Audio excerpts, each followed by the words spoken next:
Hello, ഇന്നത്തെ കഥയിലേക്ക് എല്ലാവർക്കും സ്വാഗതം. അങ്ങനെ രേവതി മുറിയിൽ വന്ന സമയത്ത് സച്ചി അവിടെ തലകീഴായിട്ട് കിടന്നിട്ടാണുള്ളത്. അവനിങ്ങനെ ഓരോന്ന് പിറുവിറുത്തോണ്ടിരിക്കുന്നുണ്ട്. എന്നെ കല്യാണം കഴിപ്പിക്കേണ്ടെന്ന് ഞാൻ പറഞ്ഞതല്ലേ എന്നൊക്കെ പറഞ്ഞുകൊണ്ടിട്ട് ഓരോ കുറ്റങ്ങളിങ്ങനെ സങ്കടങ്ങളും പരിഭവങ്ങളൊക്കെ പറഞ്ഞുകൊണ്ടിരിക്കുകയാണ്. എൻ്റെ കയ്യിൽ പൈസ ഇല്ല, ആരും എന്നെ വില വെക്കുന്നില്ല. അതൊക്കെ കേൾക്കുന്ന സമയത്ത് രേവതി ഇങ്ങനെ പൊട്ടി പൊട്ടി കരയാണ് ശബ്ദമില്ലാതെ. അതേസമയം അതേപോലെ തന്നെയാണ് താഴത്തെ രവിയും ഉണ്ടായിരുന്നത്. കാരണം സച്ചിയുടെ ആ ഒരു അവസ്ഥ അയാളെയും തീർത്തും സങ്കടപ്പെടുത്തിയിട്ടുണ്ടായിരുന്നു. മാത്രമല്ല അയാളുടെ കൺമുന്നിൽ വെച്ചിട്ടാണ് രേവതിയെ സച്ചി പിടിച്ച് തള്ളിയിട്ടുണ്ടായിരുന്നത്. അപ്പം നിറകണ്ണുകളോടെ രേവതി നോക്കി ആ ഒരു ഭാഗമൊക്കെ അയാൾക്ക് വീണ്ടും ഓർമ്മ വരികയാണ്. ആ സമയത്ത് അയാൾക്ക് സങ്കടം തോന്നുന്നുണ്ടായിരുന്നു. അയാൾ കാരണമാണല്ലോ രേവതി ഇങ്ങനെയൊക്കെ അനുഭവിക്കേണ്ടി വരുന്നത് എന്ന് ഓർത്തിട്ട്. സച്ചി രാവിലെ ഉറക്കം എഴുന്നേൽക്കുന്ന സമയത്ത് അവന് സ്ഥലകാല ബോധം ഉണ്ടായിരുന്നില്ല. കള്ള് കുടിച്ചിട്ട് ഉറങ്ങിയത് കൊണ്ട് തന്നെ ഒരു ബോധമില്ലാത്ത രീതിയിൽ തന്നെയാണ് എഴുന്നേറ്റതും. എഴുന്നേറ്റ് കണ്ണാടിയിൽ നോക്കിയ സമയത്ത് അവൻ്റെ കോലൊക്കെ അവന് മനസ്സിലാകുന്നുണ്ട്. അതിനുശേഷം ബാത്റൂമിലേക്ക് പോയിട്ട് കുളിക്കാൻ വേണ്ടിയിട്ട് പോവാണ്. അതേസമയം അടുക്കളയിൽ ജോലി ചെയ്തുകൊണ്ടിരുന്ന രേവതി രാത്രി സച്ചി പറഞ്ഞ ഓരോരോ വാക്കുകളാണ് ഓർമ്മിക്കുന്നത്. അന്ന് തന്നെ നീ സത്യം പറഞ്ഞിരുന്നെങ്കിൽ ആ ഗജാനന്ദൻ്റെ തല ഞാൻ തല്ലിപ്പൊളിച്ചേനെ എന്നൊക്കെ. പക്ഷേ നീ എന്നോട് പറഞ്ഞില്ലല്ലോ, മറച്ചു വെച്ചില്ലേ, എന്നെ മണ്ടനാക്കിയില്ലേ എന്നൊക്കെ സച്ചി ഇങ്ങനെ ഇന്നലെ പുലമ്പിക്കൊണ്ടിരുന്നു. ആ സമയത്ത് രേവതിയും പറഞ്ഞിട്ടുണ്ടായിരുന്നു, എന്തിനാ മറച്ചു വെച്ചത്, ഞാൻ നിങ്ങളോട് പറഞ്ഞിട്ടുണ്ടായിരുന്നതല്ലേ. അതിനുശേഷം സച്ചിയെ മുകളിലേക്ക് കൂട്ടാൻ ശ്രമിച്ച സമയത്താണ് സച്ചി പിടിച്ച് തള്ളിയിട്ടുണ്ടായിരുന്നത്. അതൊക്കെ രേവതിക്ക് വീണ്ടും ഓർമ്മ വരികയാണ്. അതുകൊണ്ട് തന്നെ രേവതി നേരെ മുറിയിലേക്കാണ് പോകുന്നത്. ആ സമയത്ത് സച്ചി കുളി കഴിഞ്ഞ് വന്നിട്ട് കണ്ണാടിക്ക് മുന്നിലാണ്. രേവതി നേരെ പോയിട്ട് സച്ചിയോട് പറയുന്നുണ്ട്, എനിക്ക് നിങ്ങളോട് കുറച്ച് കാര്യങ്ങൾ പറയാനുണ്ട്. സച്ചി വലിയ താല്പര്യമില്ലാത്ത മട്ടിൽ രേവതിയെ നോക്കുകയാണ്. അപ്പോൾ രേവതി പറയുന്നുണ്ട്, രാത്രി സംസാരിക്കണമെന്ന് കരുതിയതാ, പക്ഷേ കേൾക്കാൻ പറ്റിയൊരു കോലത്തിലായിരുന്നില്ല നിങ്ങൾ ഉണ്ടായിരുന്നത്. മുമ്പേ അറിഞ്ഞിട്ടും ആ ഗജാനന്ദനാണ് നിങ്ങളുടെ കാറിൽ കഞ്ചാവ് വെച്ചത് എന്ന കാര്യം ഞാൻ നിങ്ങളോട് പറഞ്ഞില്ല. അപ്പോഴേക്കും രവിയും സച്ചിയോട് സംസാരിക്കാൻ വേണ്ടിയിട്ട് മുറിയിലേക്ക് വരുന്നുണ്ടായിരുന്നു. അപ്പോൾ രേവതി സംസാരിക്കുന്നത് കേട്ടപ്പോൾ അയാൾ മുറിയിലേക്ക് കയറാതെ പുറത്ത് തന്നെ നിൽക്കുകയാണ്. അപ്പോൾ രേവതി സച്ചിയോട് ചോദിക്കുകയാണ്, അതിൻ്റെ ദേഷ്യമല്ലേ നിങ്ങൾക്ക്? അന്ന് പറയാത്ത എന്നോട് ഇങ്ങനെയാണ് ദേഷ്യമെങ്കിൽ അന്ന് പറഞ്ഞിരുന്നെങ്കിൽ അവനോട് എങ്ങനെയായിരിക്കും? അപ്പോൾ സച്ചി രേവതിയോട് പൊട്ടിത്തെറിക്കുകയാണ്, അതൊക്കെ നീ എന്തിനാ ആലോചിക്കണം, എന്നെ ബാധിക്കുന്ന വിഷയമാണ് അത്. അപ്പോൾ രേവതിയും തിരിച്ചു പറയാണ്, അത് എന്നെയും ബാധിക്കുന്ന വിഷയമാണ്, നിങ്ങളെ മാത്രം ബാധിക്കുന്ന വിഷയമല്ല. സച്ചി ദേഷ്യത്തോടെ രേവതിയെ നോക്കുകയാണ്. പക്ഷെ ഒന്നും പറയാതെ അവിടുന്ന് പോകാൻ ശ്രമിച്ചപ്പോഴേക്കും രേവതി പറയുന്നുണ്ട്, അതെ, നിങ്ങളുടെ ഈ മുൻകോപമാണ് നിങ്ങളുടെ ഏറ്റവും വലിയ ശത്രു. അന്ന് ഞാൻ സത്യം പറഞ്ഞിരുന്നെങ്കിൽ നിങ്ങളുടെ അപ്പോഴുണ്ടായിരുന്ന ആ ദേഷ്യത്തിന് നിങ്ങൾ ഗജാനന്ദനെ എന്തെങ്കിലും ചെയ്യും. അത് നിങ്ങളെ മാത്രമല്ല ബാധിക്കുക, നിങ്ങളുടെ ഭാര്യയായി എന്നെയും ബാധിക്കും. നിങ്ങളെ വിശ്വസിച്ച് ഇവിടേക്ക് കയറി വന്ന ഞാനും അതിൻ്റെ ബലിയാടാവും. നിങ്ങളുടെ ജീവിതം നിങ്ങൾ തന്നെ നശിപ്പിക്കരുതെന്ന് കരുതിയാ ഞാൻ സത്യം പറയാതിരുന്നത്. അപ്പോൾ സച്ചി രേവതി തന്നെ നോക്കി നിൽക്കുകയാണ്. അതിനുശേഷം പൊട്ടിത്തെറിക്കുന്നുണ്ട്, എന്ത്, നീ തെറ്റൊന്നും ചെയ്തിട്ടില്ലെന്നാണോ നീ പറയുന്നേ? ചെയ്യേണ്ടതൊക്കെ ചെയ്തിട്ട് നീ എന്നെ കുറ്റപ്പെടുത്തുകയാണോ? എന്താ സൗണ്ട്? നീ എന്നോടല്ല, ഞാൻ നിന്നോടാണ് ദേഷ്യപ്പെടേണ്ടത്. സച്ചി പൊട്ടിത്തെറിച്ചിട്ട് ശബ്ദത്തോടെയാണ് സംസാരിക്കുന്നത്. രേവതി ചിന്തിക്കുന്നുണ്ട്, എത്ര പറഞ്ഞാലും ഇവന് മനസ്സിലാവുന്നില്ലല്ലോ എന്നുള്ള അർത്ഥത്തിൽ. എന്നിട്ട് തിരിച്ചു ചോദിക്കുകയാണ്, എന്താ, എനിക്ക് ശബ്ദം ഉയർത്തി സംസാരിച്ചൂടെ? എനിക്ക് ദേഷ്യപ്പെടാൻ പാടില്ലേ? നിങ്ങൾക്ക് മാത്രമേ പറ്റൂ? ഞാൻ ദേഷ്യപ്പെടുന്നതിനെ ഒരു ന്യായമുണ്ട്, സത്യം മറച്ചു വെച്ചതിനെ ഒരു കാരണവുമുണ്ട്. നിങ്ങൾ ദേഷ്യപ്പെടുന്നതിലും എന്നെ കുറ്റപ്പെടുത്തുന്നതിലും എന്ത് കാരണമുള്ളത്? കുടിച്ചിട്ട് വന്നിട്ട് ഒച്ച വയ്ക്കുക, വായി തോന്നിയതൊക്കെ വിളിച്ചു പറയുക, എന്തൊക്കെയാണ് നിങ്ങൾ ഈ കാട്ടിക്കൂട്ടുന്നത്? നാണമുണ്ടോ നിങ്ങൾക്ക്? അത് കേട്ടപ്പോൾ സച്ചിക്ക് ദേഷ്യം വന്നെങ്കിലും തിരിച്ചു മറുത്തൊന്നും പറയാതെ രേവതിയെ നോക്കി നിൽക്കുകയാണ്. അപ്പോൾ രേവതി പറയുന്നുണ്ട്, ഞാൻ ഇവിടെ വരുന്നതിന് മുമ്പേ നിങ്ങൾ കുടിച്ചിട്ട് വരാറുണ്ടായിരുന്നു. നിങ്ങളോടുള്ള സ്നേഹം കാരണം അച്ഛൻ ഒന്നും നിങ്ങളോട് പറഞ്ഞിട്ടില്ല. അവർക്കത് നിത്യ കാഴ്ചയായി. ഞാൻ വന്നതിന് ശേഷവും നിങ്ങളത് തുടർന്നു. താലി കെട്ടിയവനാണല്ലോ എന്ന് കരുതി ഞാനതങ്ങ് സഹിച്ചു നിന്നു. എന്നാൽ ഇന്ന് ഇവിടെ കല്യാണം കഴിഞ്ഞ് വന്ന വേറൊരു പെണ്ണുകൂടിയുണ്ട്. നിങ്ങൾ ഇങ്ങനെ കാണിച്ചാൽ അവൾക്ക് നിങ്ങളെ എന്ത് വിലയാ ഉണ്ടാവുക? നിങ്ങളെ അവൾ ബഹുമാനിക്കോ? നിങ്ങൾക്കതൊന്നും ഒരു വിഷയമല്ലായിരിക്കും. ആര് ബഹുമാനിച്ചാലും ഇല്ലെങ്കിലും നിങ്ങൾക്കതൊരു പ്രശ്നമേ അല്ല. പക്ഷേ എനിക്കതൊരു പ്രശ്നമാണ്. നിങ്ങളിങ്ങനെ തുടരുമ്പോൾ ഞാൻ എത്രമാത്രം അപമാനം സഹിക്കുന്നുണ്ടെന്ന് നിങ്ങൾക്കറിയോ? രേവതിയുടെ കണ്ണ് നിറയുന്നുണ്ടായിരുന്നു. ഇവിടെയുള്ളവരുടെ നോട്ടം കാണുമ്പോൾ എൻ്റെ ജീവൻ എടുക്കുന്നത് പോലെ എനിക്ക് തോന്നുന്നുണ്ട്. നിങ്ങൾക്കൊരു പ്രശ്നമില്ല. രാവിലെ എഴുന്നേറ്റ് നിങ്ങൾക്ക് പോവാം. ദിവസം മുഴുവൻ ഞാനിവിടെ നിൽക്കണം. മറ്റുള്ളവരുടെ മുഖത്ത് നോക്കണം, സംസാരിക്കണം. രേവതിയുടെ കണ്ണ് നിറഞ്ഞ് ശബ്ദം പതറുന്നുണ്ടായിരുന്നു. അതുകൊണ്ട് തന്നെ സച്ചി മറുത്തൊന്നും പറയാതെ കേട്ട് നിൽക്കുകയാണ്. പുറത്തു നിൽക്കുന്നുണ്ടായിരുന്ന രവിക്കും സങ്കടമാവുന്നുണ്ടായിരുന്നു. കരഞ്ഞുകൊണ്ട് തന്നെ രേവതി പറയാണ്, വന്നു കയറിയ വീട്ടിൽ ഒരു പെണ്ണിന് സ്നേഹവും ബഹുമാനവുമെല്ലാം കിട്ടണമെങ്കിലേ ആദ്യം അവളുടെ ഭർത്താവ് അവളോട് അങ്ങനെ പെരുമാറണം. എന്തൊക്കെയാണ് നിങ്ങൾ എന്നെക്കുറിച്ച് പറയുന്നത്? എല്ലാ കുറ്റവും എൻ്റെ തലയിൽ. നിങ്ങൾ കുടിക്കാൻ കാരണം ഞാനാണെന്ന് വരെ നിങ്ങൾ പറഞ്ഞില്ലേ. നിങ്ങളിങ്ങനെ ആയാൽ എന്ത് വിലയുണ്ടാവും എനിക്കിവിടെ? ഞാൻ എങ്ങനെ ഇവിടെ ജീവിക്കും? നിങ്ങൾക്ക് എന്നോട് ദേഷ്യമുണ്ടെങ്കിൽ മുറിയിൽ വന്ന് നിങ്ങളുടെ ദേഷ്യം മാറുന്നത് വരെ എന്നോട് വഴക്കിട്ടോ. വേണമെങ്കിൽ എന്നെ അടിച്ചോളൂ. അത് മാത്രമേ ഞാൻ നിങ്ങളുടെ കയ്യിൽ നിന്ന് ഇനി വാങ്ങിക്കാൻ ബാക്കിയുള്ളൂ. സച്ചിക്ക് മറുത്തൊന്നും പറയാൻ പറ്റാത്തൊരവസ്ഥയിലാണ് ഉണ്ടായിരുന്നത്. കരഞ്ഞുകൊണ്ട് തന്നെ രേവതി പറയാണ്, മുറിയിൽ വെച്ച് നിങ്ങൾക്ക് എന്നെ എന്തും ചെയ്യാം, എന്തും പറയാം, പക്ഷേ മറ്റുള്ളവരുടെ മുന്നിൽ വെച്ച് ചെയ്യരുത്, അപമാനിക്കരുത്. എല്ലാവരുടെയും മുന്നിൽ തലകുനിച്ച് നിൽക്കേണ്ടി വരുമോ എനിക്ക്? മറ്റുള്ളവർക്ക് മുന്നിൽ എന്നെ ഇങ്ങനെ ഇട്ട് തട്ടാതെ. ദയവ് ചെയ്ത് എന്തെങ്കിലും വിഷയമുണ്ടെങ്കിൽ എന്നോട് മാത്രമായിട്ടത് പറ. രേവതി കൈകൂപ്പിക്കൊണ്ടാണ് കരഞ്ഞുകൊണ്ട് സച്ചിയോട് പറയുന്നത്. മറ്റുള്ളവർക്ക് മുന്നിൽ വെച്ച് എന്നെ ഇങ്ങനെ അപമാനിക്കല്ലേ. കരഞ്ഞുകൊണ്ടാണ് അവൾ പറഞ്ഞത് അത്രയും നേരം. അതിനുശേഷം കണ്ണീര് തുടച്ചുകൊണ്ട് പറയാണ്, ഞാൻ എൻ്റെ മനസ്സിലുള്ളത് പറഞ്ഞു, നിങ്ങൾ നിങ്ങളുടെ ഇഷ്ടം പോലെ അങ്ങ് ചെയ്യ്.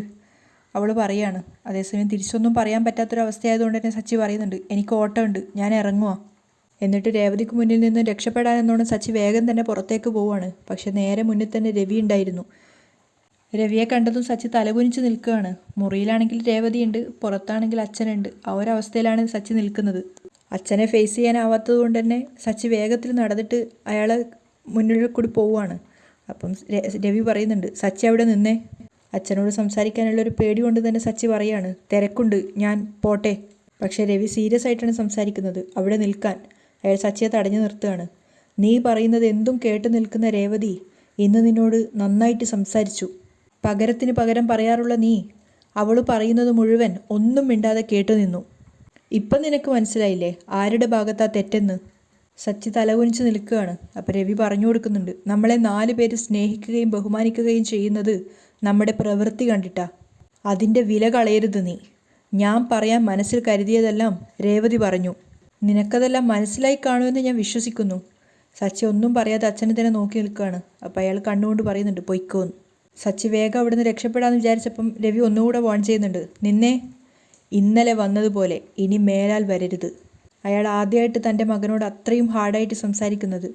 സച്ചി അവിടുന്ന് പോയതിനു ശേഷം രവി തിരിഞ്ഞു നോക്കുമ്പോൾ രേവതി തന്നെ തന്നെ നോക്കി നിൽക്കുകയാണ് നിറഞ്ഞ കണ്ണുകളോടെ. പക്ഷേ രേവതിയെ ഫേസ് ചെയ്യാനാവാത്തത് കൊണ്ട് തന്നെ രവി അവിടുന്ന് വേഗം പോവുകയാണ്. അതേസമയം ബ്യൂട്ടി പാർലറിലാണ് ശ്രുതിയും അതുപോലെ മീരയും ഉള്ളത്. മീര ചോദിക്കുന്നുണ്ട്, അപ്പോൾ സച്ചിയും രേവതിയും തമ്മിൽ സ്നേഹത്തിലല്ല അല്ലേ? സ്നേഹത്തിലൊക്കെ ആയിരുന്നു, പക്ഷേ സത്യം അറിഞ്ഞിട്ടും അത് അവനോട് പറഞ്ഞില്ല എന്ന് പറഞ്ഞിട്ടാണ് സച്ചി ഇന്നലെ ദേഷ്യപ്പെട്ടത്. ശ്രുതി പറഞ്ഞു കൊടുക്കുകയാണ്. ഹോ, ഒന്ന് കാണേണ്ടതായിരുന്നു. കാല് നിലത്തുറക്കുന്നില്ല അവന്. എത്ര നേരമായിരുന്നെന്നോ അവൻ്റെ വിളയാട്ടം. അപ്പം മീര പറഞ്ഞു കൊടുക്കുന്നുണ്ട്, ചെറിയൊരു കാര്യം മറച്ചു വെച്ചതിനാ സച്ചി ഇത്രയും പ്രശ്നം ഉണ്ടാക്കിയത്. അപ്പം ശ്രുതിയുടെ മുഖത്ത് പരിഭ്രമം നിറയാണ്. വലിയൊരു കാര്യം മറച്ചു വച്ചിരിക്കുകയാണെന്നുള്ള കാര്യം മറക്കണ്ട, മീര ഓർമ്മപ്പെടുത്തി കൊടുക്കുന്നുണ്ട്. അതറിഞ്ഞാലേ ആ വീട്ടിൽ ഭൂകമ്പം ഉണ്ടാവും. മീര പറഞ്ഞു കേട്ടപ്പോഴേക്കും ശ്രുതി ശരിക്കും പേടിക്കുന്നുണ്ടായിരുന്നു. പേടിപ്പിക്കാതെടി. അപ്പോഴേക്കും അങ്ങോട്ടേക്ക് ശ്രുതി കയറി വരുന്നുണ്ടായിരുന്നു. അത് കണ്ടിട്ട് അതിശയത്തോടെ ശ്രുതി ചോദിക്കുകയാണ്, ശ്രുതി എന്താ ഇവിടെ? ഇപ്പോൾ ഓഫീസ് ടൈം അല്ലേ? അപ്പം മീര പരിഹസിക്കുകയാണ്. അപ്പം ആ ജോലിയും പോയോ? എന്താണാവോ കാരണം? താനെന്താ എന്നെ കളിയാക്കുകയാണോ? ശ്രുതി ദേഷ്യത്തോടെ മീരയോട് ചോദിക്കുന്നുണ്ട്. അപ്പം ശ്രുതി പറയാണ്, അവളെ വിട്, ഇപ്പോൾ എന്താ ഈ ശ്രുതി ഇങ്ങോട്ടേക്ക് വന്നേ, അത് പറ. അപ്പം ശ്രുതി പറയാണ്, നീ ഒന്ന് എൻ്റെ കൂടെ പുറത്തേക്ക് വാ, ഒരു സർപ്രൈസ് ഉണ്ട്. അപ്പം ശ്രുതി സ്നേഹത്തോടെ പറയുന്നുണ്ട്, നീ എൻ്റെ കൂടെ പുറത്തേക്ക് വാ, ഒരു സർപ്രൈസ് ഉണ്ട്. അതിനിവിടെ സ്റ്റാഫില്ലേ? പോരാത്തതിന് ദേ ഇവളും ഉണ്ട്. മീരയെ ചൂണ്ടിക്കൊണ്ടാണ് പറയുന്നത്. അപ്പം മീര പറയാണ്, അയ്യടാ, എനിക്ക് വേറെ നല്ല ജോലിയുണ്ട്. ഇവളെ കാണാനും ചെറുതായിട്ട് സഹായിക്കാനുമാ സമയം കിട്ടുമ്പോൾ ഇവിടേക്ക് വരുന്നേ. ഇപ്പോൾ വന്നതേ ഒന്നിച്ച് ലഞ്ച് കഴിക്കാനാ. ശ്രുതി ഒന്ന് പോയേ. അപ്പം ശ്രുതി പറയാണ്, ആ ഞാൻ പോവും, കൂടെ ശ്രുതിയും കാണും. നീ നിൻ്റെ ലഞ്ച് തനിയെ കഴിച്ചാൽ മതി. എന്നിട്ട് ശ്രുതിയോട് പറയാണ് പോകാൻ വേണ്ടിയിട്ട്. അപ്പം ശ്രുതി ബാഗ് എടുത്തിട്ട് ശ്രുതിക്കൊപ്പം തന്നെ പുറത്തേക്ക് പോകുന്നുണ്ട്. പുറത്തെത്തിയതും BMW കാറ് കണ്ട സമയത്ത് ശ്രുതി സർപ്രൈസ് ആവുകയാണ്. എന്നിട്ട് ശ്രുതിയോട് ചോദിക്കുന്നുണ്ട്, ഇതാണോ സർപ്രൈസ്? ആ, എങ്ങനെയുണ്ട്? ഇതെങ്ങനെ? ഞാനിന്ന് രാവിലെ വാങ്ങിയതാ, എങ്ങനെയുണ്ട്? ശ്രുതി തിരിച്ചു ചോദിക്കുകയാണ്. ശ്രുതി കാറ് വാങ്ങിയെന്ന് പറഞ്ഞാലേ അത് വിശ്വസിക്കാൻ കുറച്ച് ബുദ്ധിമുട്ടാ. അപ്പം ശ്രുതി തിരിച്ചു ചോദിക്കുകയാണ്, അതെന്താ, എനിക്ക് ഈ കാറ് വാങ്ങിക്കൂടെ? വാങ്ങിക്കാം, പക്ഷെ ഇപ്പം എങ്ങനെ നടക്കും? ശ്രുതി തിരിച്ചു ചോദിക്കുകയാണ്. എൻ്റെ ശ്രുതി, ഞാൻ ചുമ്മാ പറഞ്ഞതാ. ടെസ്റ്റ് ഡ്രൈവിന് വന്നപ്പോൾ നിന്നെയും കൂട്ടി കുറച്ച് കറങ്ങാന്ന് കരുതി, നീ വാ. കാറിനകത്ത് കയറിയതും ശ്രുതി അതിശയത്തോടെ പറയുന്നുണ്ട്, വാവ്. അങ്ങനെ അവർ രണ്ടുപേരും കൂടെ കാറിൽ യാത്ര ചെയ്യാണ്. ഭയങ്കര സന്തോഷത്തിലാണ് രണ്ടുപേരും ഉള്ളത്. ആ കാറിൽ ഇരിക്കാൻ പറ്റത്തിൻ്റെ ആ ഒരു സന്തോഷത്തിൽ. ഇടയ്ക്കിടയ്ക്ക് ശ്രുതി ചോദിക്കുന്നുണ്ട്, ശ്രുതി കാർ എങ്ങനെയുണ്ട്, ഇഷ്ടമായോ? Super car. അപ്പം ശ്രുതി പറയുന്നുണ്ട്, സ്വന്തമായിട്ട് ഇങ്ങനെ ഒരു കാർ വാങ്ങണമെന്ന് എനിക്ക് ആഗ്രഹമുണ്ട്, നടക്കുമോയെന്നറിയില്ല. എന്തുകൊണ്ട് നടക്കില്ല? ശ്രുതി തിരിച്ചു ചോദിക്കുകയാണ്. ശ്രുതി മനസ്സ് വെച്ചാൽ ഇതുപോലൊരു കാറ് പെട്ടെന്ന് തന്നെ വാങ്ങിക്കാൻ പറ്റും. അങ്ങനെ രണ്ടുപേരും പ്രണയത്തോട് പോകുന്നതിനനുസരിച്ചിട്ട് പിന്നെ കുറച്ച് കഴിയുന്തോറും ശ്രുതിക്ക് ഭയങ്കര ക്രേസ് കൂടുകയാണ്. അവൻ കാറിൻ്റെ സ്പീഡ് കൂട്ടുന്ന സമയത്ത് ശ്രുതി നന്നായിട്ട് പേടിക്കുന്നുണ്ട്. മാത്രമല്ല അവനിങ്ങനെ എന്നൊക്കെ പറഞ്ഞ് ശബ്ദമൊക്കെ ഉണ്ടാക്കിയിട്ടാണ് പോകുന്നത്. ആ സമയത്ത് ശ്രുതി പേടിയോടെ പറയുന്നുണ്ട് കാറിൻ്റെ സ്പീഡ് കുറക്കാൻ വേണ്ടിയിട്ട്. അപ്പം കുറച്ച് നേരം കൂടെ അങ്ങനെ ഡ്രൈവ് ചെയ്തതിന് ശേഷം പിന്നെ ശ്രുതി കാറിൻ്റെ ഡ്രൈവ് കുറക്കുകയാണ് സ്പീഡ്. അതിനുശേഷം കാറിൻ്റെ സൺറൂഫ് ഓപ്പൺ ആക്കി കൊടുക്കുകയാണ്. അപ്പം ശ്രുതി പറയുന്നുണ്ട് ഒന്ന് കാറിൻ്റെ സ്പീഡ് കുറയ്ക്കുക, ഞാനൊന്ന് എഴുന്നേറ്റ് നിൽക്കട്ടെ. അങ്ങനെ ശ്രുതി കാറിൻ്റെ സ്പീഡ് കുറച്ച് കൊടുത്തതിന് ശേഷം ശ്രുതി അതിൻ്റെ അകത്തേക്ക് സൺറൂഫിൻ്റെ ഇതിലേക്ക് കയറുകയാണ്. അത് ശ്രുതി ശരിക്കും എൻജോയ് ചെയ്യുന്നുണ്ടായിരുന്നു. ആ ഒരു സന്തോഷം കൊണ്ട് തന്നെ തിരിച്ചിരുന്നതിന് ശേഷം ശ്രുതിക്ക് താങ്ക്സ് പറഞ്ഞുകൊണ്ട് അവൻ്റെ കവിളിലൊരു കിസ് ചെയ്യാണ്. ശ്രുതിക്കത് ഭയങ്കര സന്തോഷം ഉണ്ടാക്കിയിരുന്നു, പറയാതെ ശ്രുതി കിസ് ചെയ്തപ്പോൾ. അങ്ങനെ അവർ കാറ് സൈഡ് ഒതുക്കിയതിന് ശേഷം ഇളനീർ കുടിക്കാൻ വേണ്ടിയിട്ട് ഇറങ്ങിയതാണ്. ഇളനീർ കുടിച്ചുകൊണ്ടിരിക്കുമ്പോൾ ശ്രുതി ചോദിക്കുന്നുണ്ട്, ശ്രുതി ഈ ജോലിയെങ്കിലും ശ്രുതിക്ക് ഇഷ്ടമായോ? അപ്പോൾ ശ്രുതി പറയാണ്, ഈ കാറ് വാങ്ങാൻ വരുന്ന മണ്ടന്മാരോടൊക്കെ കാറിനെ കുറിച്ച് കുറേ നേരം സംസാരിക്കണം, അതെനിക്ക് ഇറിറ്റേറ്റഡ് ആയിട്ട് തോന്നുന്നു. അത് കേട്ടപ്പോൾ ശ്രുതിക്ക് ചെറുതായിട്ടൊരു പരിഭ്രമം വരികയാണ്. അവൾ പറയുന്നുണ്ട്, ഈ ജോലി ശ്രുതി നന്നായിട്ട് ചെയ്യണം, ഇതിൽ ശ്രുതിക്ക് നല്ലൊരു ഫ്യൂച്ചർ ഉണ്ട്. ആ സമയത്ത് ശ്രുതി പറയാണ്, ശ്രുതി ഈ ജോലി എനിക്ക് ഒരുപാട് കാലം മുന്നോട്ട് കൊണ്ടുപോകാൻ സാധിക്കില്ല, ഇതിലെനിക്ക് ക്രിയേറ്റീവായിട്ട് ചെയ്യാൻ ഒന്നുമില്ല. അപ്പോൾ ശ്രുതി പറയാണ്, ശ്രുതി ഇഷ്ടപ്പെട്ട വേറൊരു ജോലി കിട്ടുന്നത് വരെ ഇതിൽ പിടിച്ചു നിന്നേ പറ്റൂ. നോക്കാം, ശ്രുതി പറയാണ്. അപ്പോൾ ശ്രുതി പറഞ്ഞു കൊടുക്കുന്നുണ്ട്, ശ്രുതി ഇപ്പം മുമ്പത്തെ പോലെയല്ല, വിവാഹമൊക്കെ കഴിഞ്ഞു, അത് ഓർക്കണം. ശ്രുതിയുടെ അനിയൻ സച്ചി ഇപ്പോഴും ശ്രുതിയെ ഇൻസൾട്ട് ചെയ്ത് സംസാരിക്കുന്നത് എന്തുകൊണ്ടാണെന്ന് ശ്രുതി ആലോചിച്ചിട്ടുണ്ടോ? അത് എനിക്ക് നല്ല വിദ്യാഭ്യാസമുണ്ട്, എൻ്റെ കയ്യിൽ കുറേ ഡിഗ്രി ഉണ്ട്, പിന്നെ ഞാൻ ഹാൻഡ്സോ ആണ്. ഇതൊന്നും അവനില്ലല്ലോ, അതിൻ്റെ അസൂയ, ഇൻഫ്യൂരിറ്റി കോംപ്ലക്സ്. അപ്പോൾ ശ്രുതി പറയാണ്, എന്തായാലും അവൻ പറയുന്നതിനാ വീട്ടിൽ വില, കാരണം അവനാ അധ്വാനിച്ച് വീട് നോക്കുന്നേ. ജോലിയില്ലെങ്കിൽ നാട്ടിലും വീട്ടിലും വില കാണില്ല, ബഹുമാനം ഉണ്ടാവില്ല.